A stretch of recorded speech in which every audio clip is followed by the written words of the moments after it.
ವಕ್ರತುಂಡ ಮಹಾಕಾಯ ಸೂರ್ಯಕೋಟಿ ಸಮಪ್ರಭಾ ನಿರ್ವಿಘ್ನಂ ಕುರು ಮೇ ದೇವ ಸರ್ವಕಾರ್ಯೇಷು ಸರ್ವದಾ. ಓಂ ಶ್ರೀ ಗಣೇಶಾಯ ನಮಃ. ಎಲ್ಲ ವೀಕ್ಷಕರಿಗೆ ನಮಸ್ಕಾರಗಳು. ನಾವು ಬೆಳಗ್ಗೆದ್ದು ದಿನನಿತ್ಯ ಪೂಜೆ ವೇಳೆಯಲ್ಲಿ ಈ ಶ್ಲೋಕವನ್ನು ಸದಾ ಹೇಳುತ್ತೇವೆ, ಪಠಿಸುತ್ತೇವೆ. ಆದರೆ ಇದರ ಅರ್ಥ ಏನು ಅಂತ ಇವತ್ತಿನವರೆಗೂ ಯಾರಿಗೂ ಗೊತ್ತಿಲ್ಲ.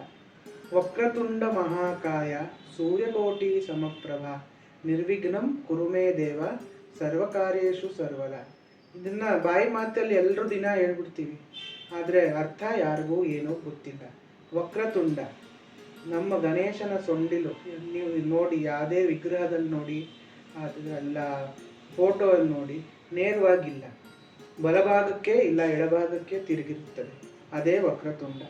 ಮಹಾಕಾಯ, ಮಹಾಕಾಯ, ಮಹಾ ಅಂದರೆ ಸಂಸ್ಕೃತದಲ್ಲಿ ಎರಡು ಅರ್ಥ ಬರುತ್ತವೆ.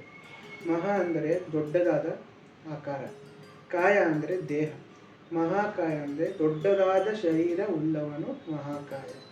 ಸೂರ್ಯಕೋಟಿ ಸಮಪ್ರಭ, ನಮ್ಮ ಸೂರ್ಯ ಎಷ್ಟು ತೇಜಸ್ಸವಂತಹ ಅಂಥದ್ದು ಕೋಟಿ ಸೂರ್ಯಗಳು ಸೇರಿದ್ದರೆ ಗಣೇಶನ ಸಮಪ್ರಭಾ ಸಮ ತೇಜಸ್ ಹೊಂದುತ್ತಾರೆ ಅಂತ ಅರ್ಥ.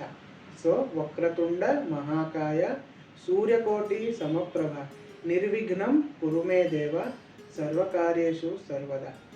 ಎಲ್ಲ ಕಾರ್ಯಗಳಲ್ಲಿ ನಿನ್ನ ಪೂಜೆ ಮಾಡದ ಮೇಲೆ ನಿರ್ವಿಘ್ನವಾಗಲಿ, ಅದನ್ನು ನಮಗೆ ನೀನು ಆಶೀರ್ವದಿಸು ಅಂತ ಗಣೇಶನ್ನ ಕೇಳಿಕೊಳ್ಳುತ್ತೆ.